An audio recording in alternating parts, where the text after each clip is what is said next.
बृहस्पति देव भगवान की कथा सब अनुसार भारतवर्ष में एक प्रतापी और सबसे श्रेष्ठ दानी राजा राज्य करते थे। वह नित्य गरीबों और ब्राह्मणों की सहायता भी किया करते थे। यह बात उनकी रानी को बिल्कुल भी अच्छी नहीं लगती थी। वह न ही गरीबों को भोजन कराती थी, न दान देती थी और न ही भगवान का कभी पूजन करती थी, और राजा को भी दान देने से सदा सर्वदा मना किया करती थी। एक दिन राजा शिकार खेलने को वन में गए तो रानी महल में अकेली थी। उसी समय बृहस्पति देव भगवान साधु का वेश धारण कर महल में भिक्षा के लिए आए और भिक्षा मांगी उन्होंने।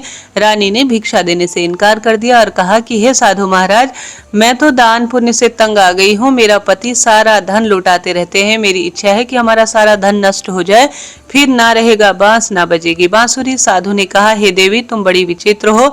धन संतान तो सब चाहते हैं, पुत्र और लक्ष्मी तो पापी के घर में भी होनी चाहिए। यदि तुम्हारे पास अधिक है तो भूखे को भोजन कराओ, प्यासों के लिए प्याऊ लगवाओ, मुसाफिरों के लिए धर्मशाला खुलवाओ, जो निर्धन अपनी कुंवारी कन्या का विवाह नहीं कर सकते उनका विवाह कराओ। ऐसे और कई दिव्य काम हैं जो तुम्हें यश और श्रेष्ठ परलोक में सफलता देंगे। परंतु रानी पर उपदेश का कोई प्रभाव नहीं हुआ। वह बोली, महाराज, आप मुझे कुछ भी ना समझाए। मैं ऐसे ही धन का कोई भी किसी भी रूप में उपयोग नहीं करना चाहती। मैं किसी भी तरह से धन बांटते फिरना नहीं चाहती हूँ। साधु ने उत्तर दिया, यदि तुम्हारी ऐसी ही इच्छा है तो तथास्तु, तुम ऐसा ही करना। उन्होंने कहा, बृहस्पतिवार को तुम घर लीपना, पीली मिट्टी से सर धो देना, स्नान कर भट्टी चढ़ाकर कपड़े धोना। ऐसा करने से तुम्हारा सारा धन नष्ट हो जाएगा। इतना कहकर वह साधु महाराज वहां से अदृश्य हो गए। साधु के कहे अनुसार पूरी तरह से रानी ने केवल 3 ही बृहस्पतिवार को ऐसा किया था कि उनका समस्त धन अब नष्ट होने लग गया। भोजन के लिए राजा का परिवार तरसने लगा। एक दिन राजा ने रानी से बोला, हे रानी, तुम यही रहो, मैं दूसरे देश को जाता हूँ, क्योंकि यहाँ सब लोग मुझे जानते हैं, इसलिए यहाँ पर मुझे कोई छोटा बड़ा काम नहीं मिल पाएगा। ऐसा कहकर राजा परदेश चले गए। वहां वह जंगल से लकड़ी काट कर लाते थे, शहर में बेचते थे। इस तरह वह अपना जीवन यापन करने लगे। उधर राजा के परदेश जाते ही रानी और दासी दोनों दुखी रहने लगे। एक बार जब रानी और दासी को 7 दिनों तक भोजन नहीं मिला तो रानी ने अपनी दासी से कहा, हे दासी, पास में ही नगर है जहाँ मेरी बहन रहती है, वह बड़ी धनवान है, तो उसके पास जा और कुछ लेकर आ जा, थोड़ी बहुत गुजर बसर हो जाएगी। दासी रानी के बहन के पास गई और उस दिन बृहस्पतिवार का दिन था। रानी की बहन उस समय गुरुवार व्रत की कथा सुन रही थी। दासी ने रानी की बहन को अपनी रानी का संदेश दिया, लेकिन रानी की बड़ी बहन ने कोई उत्तर नहीं दिया। जब दासी ने रानी की बहन को कोई उत्तर नहीं दिया तब वह दुखी होकर और भी ज्यादा क्रोध उसको आ गया। दासी ने वापस आकर रानी को सारी बात बता दी। यह सुनकर रानी ने अपने भाग्य को कोसा। उधर रानी की बहन ने सोचा कि मेरी बहन की दासी आई थी, परंतु मैं उसका जवाब नहीं दे सकती थी। इस कारण से वह बहुत दुखी हुई। कथा सुनकर और पूजा समाप्त कर अपनी बहन के घर आई और कहने लगी कि हे बहन, मैं बृहस्पतिवार का व्रत कर रही थी, तुम्हारी दासी मेरे घर आई थी, परंतु जब तक कथा होती है तब तक न तो कथा में से उठते हैं और न ही बोलते हैं, इसलिए मैं नहीं बोल सकती। कहो दासी, क्यों आई थी? रानी बोली, बहन, तुमसे क्या ही छुपाऊं, हमारे घर में खाने को अनाज तक नहीं है। ऐसा कहते कहते रानी की आंखें भर आई। उसने दासी समेत पिछले 7 दिनों से भोजन नहीं करने की बात अपनी बहन को विस्तार पूर्वक बता दी। रानी की बहन बोली कि देखो बहन, भगवान बृहस्पति देव सबकी मनोकामना पूर्ण करने वाले हैं। देखो, शायद तुम्हारे घर पर भी अनाज रखा हो। पहले तो रानी को विश्वास नहीं हुआ, पर बहन के आग्रह पर उसने देखा कि अपनी दासी को अंदर भेजा तो सचमुच अनाज भरा हुआ था। एक घड़ा मिला। यह देखकर दासी को बड़ी हैरानी हुई।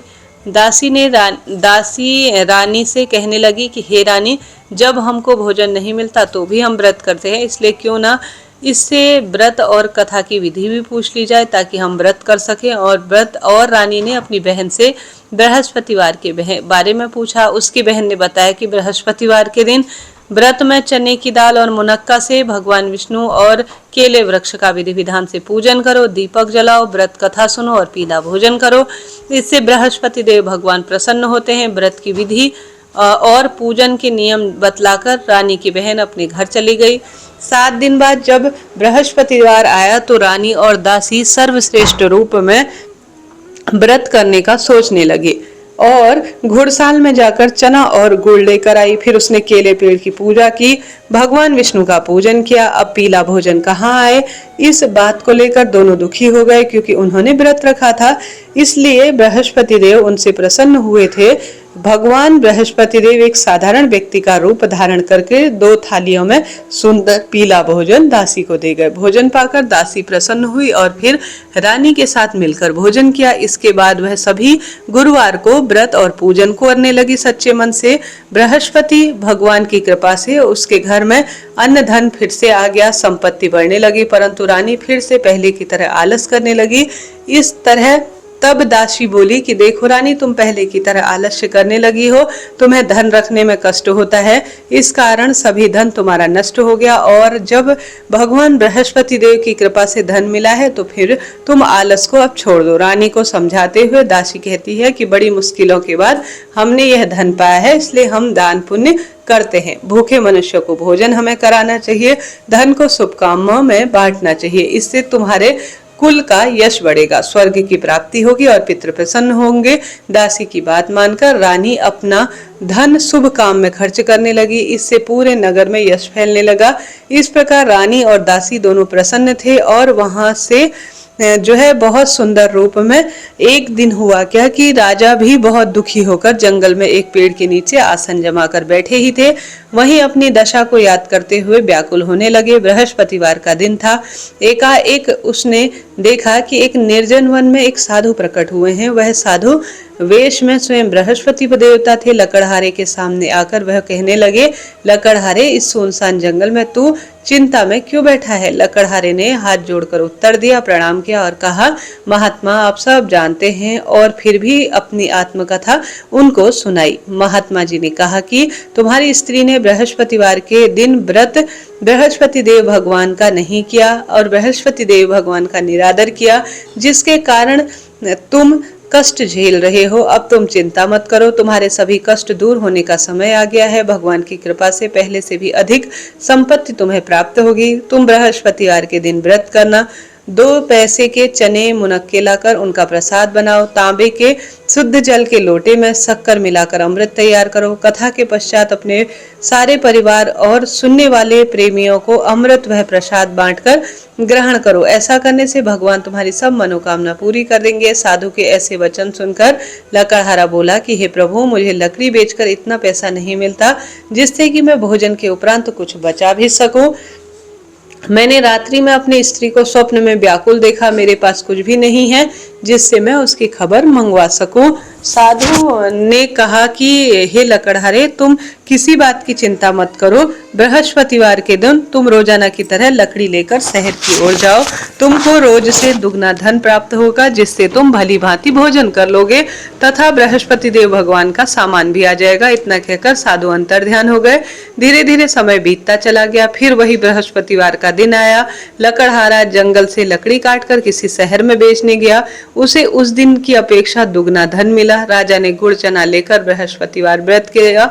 फिर उस दिन से उसके सब कलेश दूर हुए, परंतु दोबारा बृहस्पतिवार आया तो वह भूल गया। इस कारण गुरुवार देवता अर्थात बृहस्पति देव भगवान नाराज हो गए। उस दिन उस नगर में राजा ने विशाल यज्ञ आयोजन करवाया था तथा शहर में यह घोषणा करा दी थी कि कोई भी मनुष्य अपने घर में भोजन न बनाए, समस्त जनता मेरे ही यहाँ भोजन करे। इस आज्ञा को जो नहीं मानेगा उसे फांसी की सजा दी जाएगी। इस तरह की घोषणा संपूर्ण नगर में करवा दी गई। राजा की आज्ञा अनुसार शहर के सभी लोग भोजन करने आए, लेकिन लकड़हारा कुछ कारण से देर से पहुंचा, इसलिए राजा उसको अपने साथ घर के अंदर ले गए और भोजन करा रहे थे तो रानी की दृष्टि उस खूंटी पर पड़ी जिस पर उसका हार लटका हुआ था।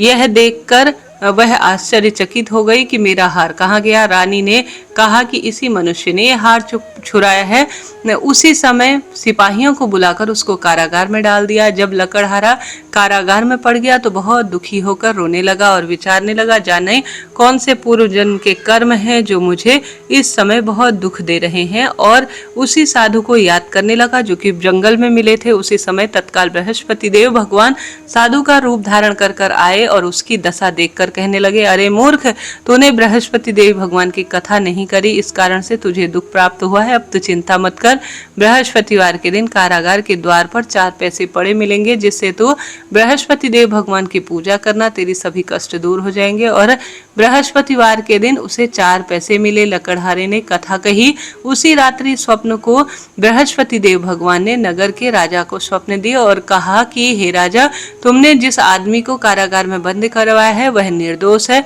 वह राजा है, उसे छोड़ दो। रानी का हार उसी खूंटी पर लटका है, अगर तू ऐसा नहीं करेगा तो तेरा राज्य नष्ट कर दूंगा। इस तरह रात्रि में स्वप्न को देखकर राजा प्रातःकाल उठा और खूंटी पर जो हार देखा था और देखकर लकड़हारे को बुलाया, क्षमा मांगी तथा लकड़हारे को योग्य सुंदर आभूषण देकर उसे विदा किया। बृहस्पति देव की आज्ञा अनुसार लकड़हारा अपने नगर की ओर चल दिया। राजा जब अपने नगर के निकट पहुंचा तो उसे बड़ा आश्चर्य हुआ।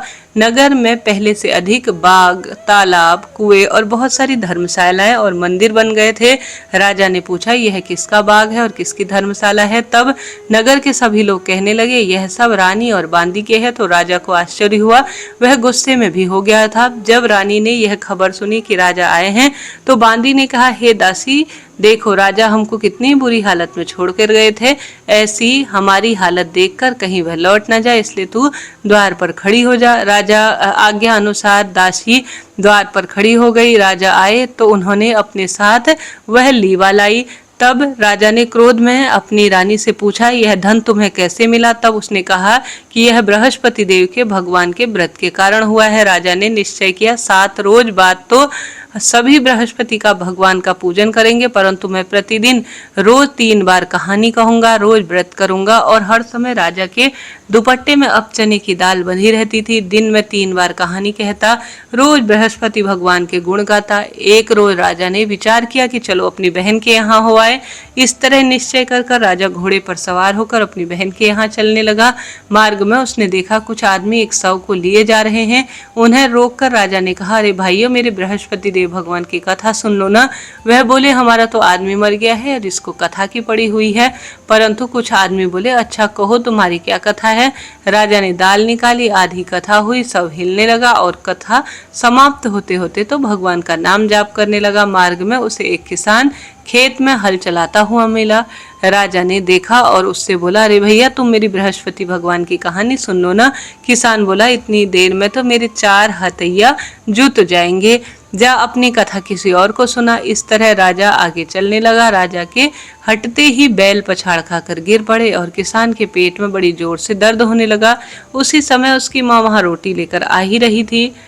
तब पुत्र के सारे हाल उन्होंने पूछे। बेटे ने भी सभी हाल कह दिए। तो बुढ़िया दौड़ी दौड़ी उस घड़सवार के पास गई और उससे बोली, मैं तेरी कथा सुनूंगी, तो अपनी कथा मेरे खेत में चलकर कहना। राजा ने बुढ़िया के खेत पर जाकर कथा कही, जिसके सुनते ही वह बैल उठकर खड़ा हो गया और किसान के पेट का दर्द भी बंद हो गया। राजा अपनी बहन के घर इस प्रकार पहुंचा। बहन ने भाई की खूब मेहमान नवाजी की। दूसरा दिन प्रातःकाल राजा जगा तो वह देखने लगा कि सब लोग भोजन कर रहे हैं। राजा ने अपनी बहन से कहा, ऐसा कोई मनुष्य नहीं है जो भोजन न किया हो, मेरे बृहस्पतिवार की कथा सुन ले। बहन बोली कि भैया, यह देश ऐसा है, यहाँ पहले भोजन करते हैं, बाद में कोई अन्य काम। अगर कोई पड़ोस में हो तो देख लो ना। भाई ने कहा। वह ऐसा कहकर देखने चली गई, परंतु उसे कोई व्यक्ति नहीं मिला जिससे भोजन नहीं किया हो। अतः एक कुम्हार का घर था जहाँ उसका लड़का बीमार हुआ था। जब उसे मालूम हुआ कि उसके यहाँ 3 रोज से किसी ने भोजन नहीं किया है, रानी ने अपने भाई से कहा कि भाई की कथा सुनने के लिए कुम्हार से कहा, तो वह तैयार हो गया। राजा ने जाकर बृहस्पतिवार की कथा कही, जिसको सुनकर वह लड़का ठीक हो गया। अब तो राजा की प्रसन्नता खूब प्रशंसा के रूप में जगह जगह होने लगी। एक रोज राजा ने अपनी बहन से कहा कि बहन, हम अपने घर को जाएंगे, तुम भी तैयार हो जाओ। राजा की बहन ने अपनी सास से कहा, तो सास ने कहा, जा चले जा, परंतु लड़कों को मत ले जाना, क्योंकि तेरे भाई की अभी कोई औलाद नहीं है। बहन ने अपने भैया से कहा कि भैया, मैं तो चली जाऊंगी, लेकिन बालक नहीं जाएंगे। राजा बोला कि जब बच्चे ही नहीं जाएंगे तो तुम क्या करोगे? बड़े दुखी मन से राजा अपने नगर की ओर आ गया। राजा ने अपनी रानी से कहा कि हम निर्वंशी हैं, हमारा मुंह देखने का कोई धर्म नहीं है और कुछ भोजन आदि नहीं किया। रानी बोली कि हे प्रभु बृहस्पति देव भगवान, आपने सब कुछ दिया है, अब हमें एक औलाद भी दे दो। उसी रात को बृहस्पति भगवान राजा के स्वप्न में आए और राजा ने तभी उनको प्रणाम किया और जो है बृहस्पति भगवान ने कहा, हे राजा, बहुत खुशखबरी की बात है, तेरी रानी गर्भ से है। तब राजा सुनकर बड़ा प्रसन्न हुआ और फिर 9वें महीने में रानी के गर्भ से एक सुंदर पुत्र की प्राप्ति हुई। तब राजा बोला कि हे रानी, स्त्री बिना भोजन के रह सकती है, परंतु बिना कहे बिल्कुल नहीं रह सकती। जब मेरी बहन आए ना तो तुम उससे कुछ भी मत कहना। रानी ने यह सुनकर हाँ कर दी। जब राजा की बहन ने यह शुभ समाचार सुना तो बहुत खुशी हुई। तब बधाई लेकर अपने भाई के यहाँ वह आई। तभी रानी ने कहा, घोड़ा चढ़कर तो नहीं आई हो, गधा चढ़कर ही आई हो। राजा की बहन बोली, भाभी, मैं इस प्रकार नहीं कहती तो तुम्हारे औलाद कैसे मिलती। बृहस्पति देव भगवान ऐसे ही हैं, जैसे जिसके मन में जो भी कामना होती है सभी को वह पूर्ण करते हैं। जो सद्भावना और प्रेम पूर्वक बृहस्पतिवाल भगवान की व्रत कथा सुनते पढ़ते सुनाते हैं, उनके सभी मनोकामना पूर्ण हो जाती है। भगवान बृहस्पति देव उनकी सदा सर्वदा पारिवारिक सुखों से उनको प्रदान करते हैं और हमेशा रक्षा करते हैं। संसार में जो मनुष्य सद्भावना के साथ भगवान का पूजन सच्चे हृदय से करता है, उसे सब सुख स्वतः ही मिल जाते हैं। जैसी सच्ची भावना से रानी और राजा ने उनकी कथा का गुणगान किया था तो उनकी सभी इच्छाएं तुरंत ही पूर्ण हो गई। इसलिए पूर्ण कथा को सुनने के बाद प्रसाद ले जाना चाहिए। हृदय से उनका मनन करते हुए जयकारे बोलने चाहिए। बृहस्पति देव भगवान की कथा, प्राचीन काल में एक बहुत निर्धन ब्राह्मण था, उसके कोई संतान नहीं थी। वह नित्य पूजा करता। उसकी स्त्री न तो स्नान करती न किसी देवता का पूजन करती। इस कारण ब्राह्मण देवता बहुत दुखी रहा करते थे। अपनी पत्नी को समझाते हुए उन्होंने कई बार प्रयत्न किया, किंतु उनका परिणाम उन्हें नहीं मिला। भगवान की कृपा से ब्राह्मण के यहाँ एक कन्या उत्पन्न हुई। कन्या बड़ी होने लगी। प्रातः स्नान करके वह भगवान विष्णु का जाप करती, बृहस्पति देव भगवान का पूजन करती। पूजा पाठ समाप्त होकर जब भगवान चले जाते तो अपनी मुट्ठी में जौ भर कर लाती और पाठशाला के मार्ग में डालती हुई जाती। लौटते समय वहीं जौ के जो स्वर्ण थे वह कहीं न कहीं बिनकर वह ले भी आती थी। एक दिन वह बालिका सूप में उन सोने के जौ को फटक कर साफ कर रही थी। तभी उसकी माँ ने कहा कि बेटी, सोने के जौ को फटकने के लिए सोने का सूप भी होना चाहिए। दूसरे दिन गुरुवार था, कन्या का व्रत था और भगवान बृहस्पति देव ने सोने का सूप देने के लिए उसने प्रार्थना की और कहा कि हे प्रभु, यदि मेरे सच्चे भाव हैं, मन से मैंने पूजा की है, तो मुझे सोने का सूपा भी दे दो, अर्थात सूप दे दो। बृहस्पति देव भगवान प्रार्थना को स्वीकार कर लिया और रोजाना की तरह वह कन्या जौ फैलाती हुई पाठशाला चली जाती। पाठशाला से लौटते हुए जब वह आती तो वह जौ बिन रही होती थी, तो बृहस्पति देव भगवान ने उसे सोने का सूप भी दे दिया। उसे वह घर ले जाकर आई तो जौ फटकने से सबने मना कर दिया, किंतु उसकी माँ का वही ढंग रहा। एक दिन की बात है, कन्या सोने के सूप में जौ को साफ कर रही थी। उसी समय उस नगर का राजकुमार वहां आया। कन्या के रूप और कार्य को देखकर मोहित हो गया। राजमहल में आकर भोजन और जल त्याग कर उदास होकर लेट गया। राजा को जब राजकुमार द्वारा अन्न और जल का त्याग करने का समाचार मिला तो अपने मंत्रियों के साथ वह अपने पुत्र के पास गया और पूछा, बेटा, तुमने किस बात का कष्ट उठाया है? आज किसी ने तुम्हारा अपमान तो नहीं किया अथवा कोई और कारण है? मुझे बताओ, मैं वही करूंगा जिससे तुम प्रसन्न हो जाओ। अपने पिता की बातें सुनकर राजकुमार बोला कि हे पिताजी, मुझे किसी प्रकार का कोई दुख नहीं है। किसी ने मेरा अपमान भी नहीं किया है, परंतु मैं उसी लड़की से विवाह करूंगा जो कि लड़की सोने के सूप में जौ को फटक रही थी, साफ कर रही थी। राजकुमार ने राजा को उस लड़की के घर का पता भी दे दिया। मंत्री राजा के कहने पर उसी घर में गया। मंत्री ने ब्राह्मण के समक्ष राजा की ओर से निवेदन किया और फिर कुछ ही दिनों के बाद ब्राह्मण की कन्या का विवाह राजकुमार के साथ संपन्न हो गया। और फिर क्या था, कन्या के घर में जाते ही ब्राह्मण के घर में पहले की भांति गरीबी का निवास हो गया। एक दिन दुखी होकर ब्राह्मण अपनी पुत्री से मिलने के लिए गया। बेटी ने पिता की अवस्था को देखा और अपनी माँ का हालचाल पूछा। ब्राह्मण ने सभी हालचाल सुनाया। कन्या ने बहुत सा धन देकर अपने पिता को वहां से विदा किया, लेकिन कुछ ही दिनों बाद फिर वही हाल हो गया। ब्राह्मण फिर से अपनी कन्या के पास गया और सभी हाल कहा तो पुत्री बोली कि पिताजी, आप माताजी को यहाँ ले आओ, मैं उन्हें विधि बता दूंगी जिससे कि गरीबी दूर हो जाएगी। ब्राह्मण देवता अपनी स्त्री को लेकर अपनी पुत्री के पास राजमहल पहुंचे तो पुत्री अपनी माँ को समझाने लगी कि माँ, तुम प्रातःकाल स्नान आदि कर कर भगवान विष्णु का पूजन करो और बृहस्पतिवार का व्रत करो तो तुम्हारी सभी दरिद्रता दूर हो जाएगी। परंतु उसकी माँ ने उसकी एक भी बात नहीं सुनी। वह प्रातःकाल उठते ही अपनी पुत्री के बच्चों का जूठन को खा लेती। एक दिन उसकी पुत्री को बहुत गुस्सा आया। उसने अपनी माँ को एक काल कोठरी में बंद कर दिया और फिर प्रातः उसे स्नान आदि कराकर फिर उससे जबरदस्ती पूजा पाठ करवा ली। तब जाकर के उसकी माँ को कहीं ठीक सी बुद्धि लगने लगी।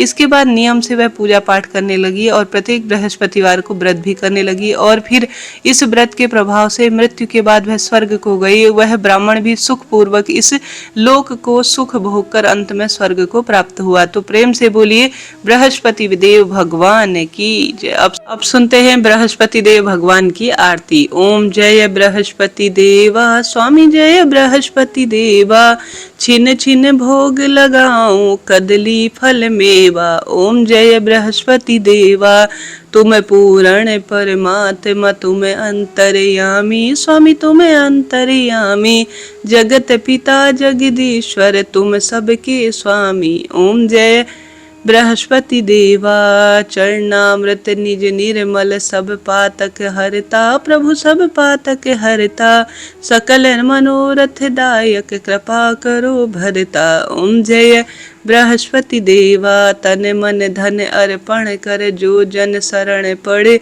प्रभु जो जन शरण पड़े, प्रभु प्रकट तब होकर आकर द्वार खड़े। ओम जय बृहस्पति देवा, दीन दयाल दयानिधि भक्तन हितकारी, प्रभु भक्तन हितकारी, पाप दोष सब हरता भव बंधन हारी। ओम जय बृहस्पति देवा, सकल मनोरथ दायक सब संकट तारो, प्रभु सब संकट तारो, विषय विकार मिटाओ संतन सुखकारी। ओम जय बृहस्पति देवा, जो कोई आरती तेरी प्रेम सहित गावे, प्रभु प्रेम सहित गावे, ज्येष्ठानंदन बंदन सो निश्चय पावे। ओम जय बृहस्पति देवा। सब प्रेम से बोलिए बृहस्पति देव भगवान की जय हो।